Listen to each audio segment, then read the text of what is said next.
Coffee lovers, listen up. We're going to be talking about coffee. My favorite topic, because I love coffee and I know you do as well. So coffee is really good for you, and let me tell you why. Association of coffee, green tea, and caffeine with risk of dementia. Uh-oh. But here's the conclusion, which is amazing. High levels of coffee and caffeine consumption were significantly associated with a reduced dementia risk. Coffee consumption of greater than 3 cups a day was associated with a 50% reduction in dementia risk. This study here doesn't go into what they believe is the reason behind it. My conclusion with it is that caffeine is a neurotransmitter. Therefore, you know when you have that first cup of coffee to get you going in the morning, it really gets your brain clicking and you think better. So it's a neurotransmitter. If you ever try a detox, I'd recommend that you ramp down on coffee first. Otherwise, you're going to really discover how deep caffeine goes into your brain. So it gives you some pretty bad headaches. Let's talk about the good and bad in coffee. So the first thing I'd like to say is that coffee is a very heavily pesticided crop. Therefore, I recommend drinking organic coffee only. Secondly, the types of ways that you actually prepare coffee. There's a ton of things out there. Matter of fact, it's an entire culture now to drink coffee with certain pour overs, and then you've got the French press, and you've got the AeroPress, and all of these different ways to make coffee. But the things that I take note of is the coffee machines that are amazing. They can grind your coffee and they can make your coffee and you can schedule it. The problem is the pot that the water is boiled into is classically aluminum. You will not find one of those amazing coffee makers that has a stainless steel pot. So therefore, I really prefer stainless steel when I make my coffee. I literally use a percolator which is made out of stainless steel.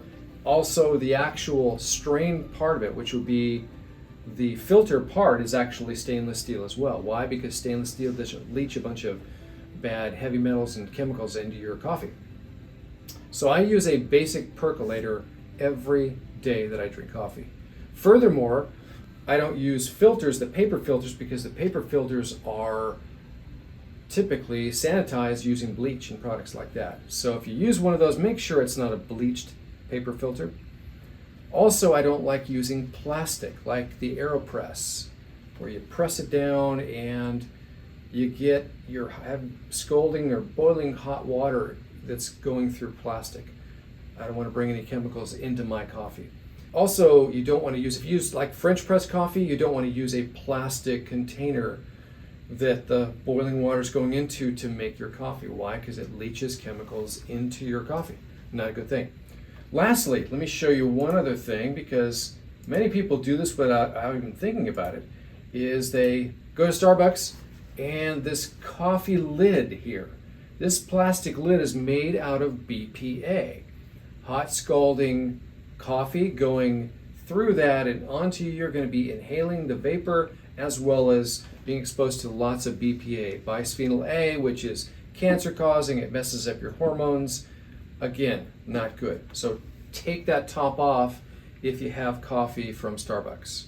So another thing that I don't recommend is the Keurig coffee machine. It has the little plastic cups. Why? Because you're jamming boiling hot water through plastic. Again, more exposure to toxins. Great coffee companies are coffee companies that provide organic coffee. Some great ones would be Hilltop Packs Coffee. You can see them on Instagram. I'll leave a link below.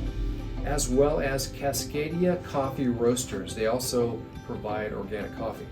My favorite, organic coffee. Why? Because it's a heavily pesticided crop. You don't need exposure to lots of pesticides, because as you know, we drink lots of coffee every day.